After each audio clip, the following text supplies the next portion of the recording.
Ұшақ апатынан 29 адам аман қалды. Оның екеуі бала. Дәрігерлер екі науқастың жағдайы өте ауыр екенін айтады. Премьер-министрдің орынбасары Қанат Бозымбаев жетекшілік ететін үкіметтік комиссия Ақтауға жетті. Сондай-ақ Әзербайжан төтенше жағдайлар министрі бастаған делегация да келді. Ақтаудан Айгөз Оралбайқызы тарқатып айтады.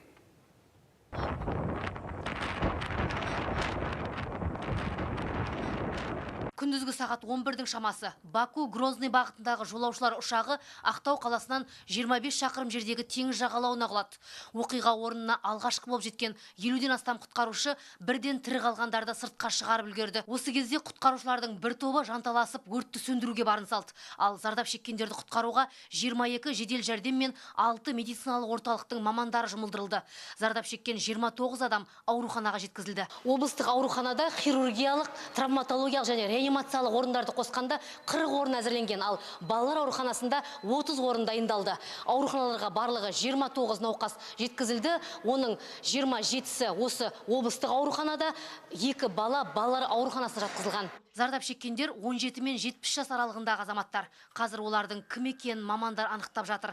2 науқастың жағдайы өте ауыр. 27 науқастың барлығына диагностикалық шаралар көрсетілді, уақытында тексерулер жасалды, дәрігерлермен қаралды. Соның соңында 11 науқас жалпы жансақтау орталығына жатқызды. Жағдайлары ауыр, оның ішінде 2 өте ауыр жағдайда. Қалған 16 науқас травматология, нейрохирургия, хирургия бейіндері бойынша бөлімшелерде жатқызылды. Ұшақ апатын естіген ақтаулықтар қан тапсыру орталығына барып, жаппай қан тапсырып жатыр.